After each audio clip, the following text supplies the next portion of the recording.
হাওড়া শিবপুরের তৃণমূলের প্রার্থী ডক্টর রানা চ্যাটার্জি ইছাপুর কামারডাঙ্গায় তার প্রথম প্রচার করলেন।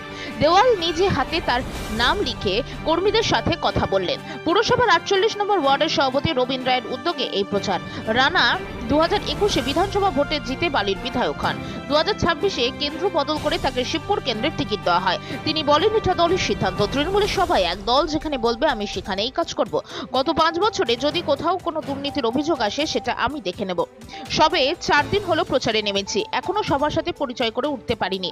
তবে এই কদিনেই যা বুঝেছি, আমি এই কেন্দ্রে বিপুল ভোটেই জয়লাভ করব। হাওড়া থেকে প্রদীপ সেনগুপ্তের রিপোর্ট, সি প্রাইম নিউজ।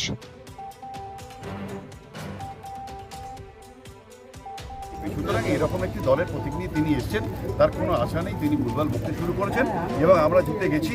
শুধু স্পিরিটটাকে রাখুন। একদম শিবপুর কেন্দ্র তৃণমূল কংগ্রেস এবার দেখিয়ে দিতে যাচ্ছে হাওড়ার মধ্যে যে তারা কি করতে পারে।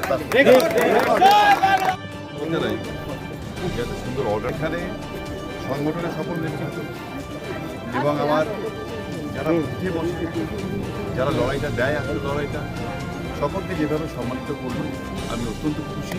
কারণ এটাই হচ্ছে স্পিরিট একটা সংগঠন, যে আমরা সকলকে সম্মান দেবো, সকল সহযোদ্ধাকে, সহকর্মীকে আমরা সম্মান দেবো। আর দিদিদেরকে একই রকম শাড়িতে ভারী সুন্দর লাগছে এবং এই যে নারী শক্তি আমাদের, এটাই আমাদের জোর। ঠিক আছে, কারণ আমাদের নেত্রী একজন নারী এবং যিনি কাঁপিয়ে দিয়েছেন বিজেপিকে। হ্যাঁ, মোদিজি তো কাঁপছেন মোটামুটি দিদি বলে। ঠিক আছে, তো আমরা এইভাবে যদি ঐক্যবদ্ধ হয়ে ঝাঁপাই, তাহলে আমি নিশ্চিত যে শিবপুর এবার রেকর্ড জয়ে তৃণমূল কংগ্রেস।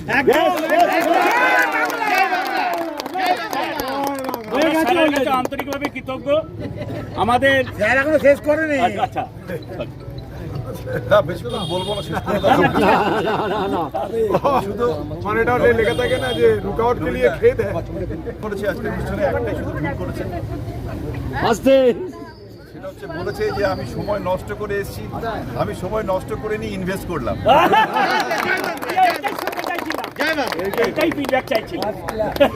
এই 4 দিনে যেভাবে ভালোবাসা দিয়ে, আবেগ উচ্ছ্বাস দিয়ে আমাকে আপনারা আপন করে নিয়েছেন, তো ভালোবাসা এটাই যে আপনি দিলে আপনি পাবেন। যে ভালোবাসার বন্ধনে আমাকে বাঁধলেন, এই যে দেখছেন না, এই ভালোবাসার নিদর্শন কিন্তু এগুলো শুধু ফুল না, বুকে না, মালা না, উত্তরীয় নয়, সম্মান এবং ভালোবাসার বন্ধন এগুলো। এবং আমিও কথা দিচ্ছি এখানে দাঁড়িয়ে এই মাঠে যে এই ভালোবাসার প্রতিদান আমিও কিন্তু দিয়ে যাব। যাই হোক, সামনে লড়াই আমরা জিতে গেছি, আমি বলছি সংগঠন, মানুষের, কিন্তু আমরা কোনোভাবেই আত্মতুষ্টিতে ভুগবো না। কারণ বিজেপি এমন একটি নোংরা দল, তাদেরকে আমরা 1 ইঞ্চি জায়গা ছাড়বো না। আমরা যদি একটা ভোটে বাড়াতে পারি, সেই ভোটের জন্যই আমাদের ঝাঁপাতে হবে ঐক্যবদ্ধ শিবপুর কেন্দ্র তৃণমূল কংগ্রেসকে।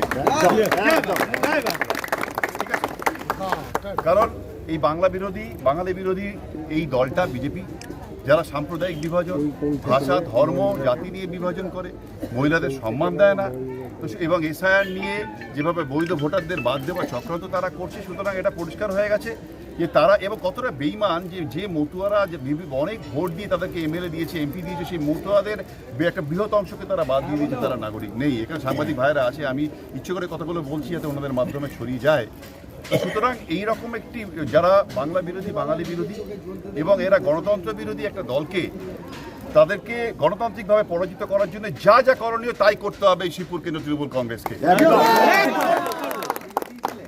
এবং আমি নিশ্চিত যেভাবে সকলে ঝাঁপিয়ে পড়ছেন, আমরা অনেক ভোটে আমরা জিতছি।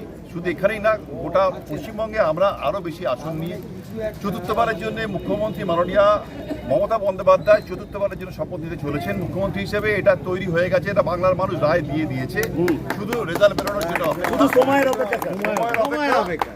সুতরাং একদম কনফিডেন্স একদম তুঙ্গে রেখে, এইভাবে এই স্পিরিটটাকে ধরে রেখে সবাই মিলে যেভাবে এখন ঝাঁপিয়ে পড়েছেন, এইটা 29 এপ্রিল অব্দি চালিয়ে যান। আমি বলছি শিবপুর এবার রেকর্ড করতে চাই, কারণ এই মুহূর্তেই এই বিজেপি প্রার্থী অত্যন্ত ভুলভাল করেছেন, অত্যন্ত তিনি একদম নার্ভাস হয়ে গেছেন। বোঝাই যাচ্ছে তিনি পর্দায় যেভাবে মানুষকে হাসানোর দায়িত্ব নিয়ে থাকেন, এখানেও শিবপুরের মানুষকে হাসাতেই এসছেন, অত্যন্ত আজে বাজে কথা বলছেন। হ্যাঁ, এবং আমার বিরুদ্ধে কিছু ব্যক্তিগত আক্রমণও করেছেন। আমি পরে সেই মাইকে সেগুলো বলবো, আজকে খালি গলায় বললাম না, কিন্তু তাকে শুধু বলবো যে সাবধান হয়ে যান, কারণ এই বিভিন্ন জায়গা থেকে হেরে যেভাবে আপনি এখানে শিবপুরের মাটিতে এসছেন এবং যেভাবে তার ব্যক্তিগত যা টেস্ট আছে, আমি সেসব কথায় আর যাচ্ছি না। মহিলাদের আগে নিজে সম্মান করুন, আবার অন্যদেরকে সম্মান করতে শেখান। সুতরাং এই একটা যারা মহিলা বিরোধী, যারা যুব বিরোধী, যারা ছাত্র বিরোধী এবং বেকারত্ব সব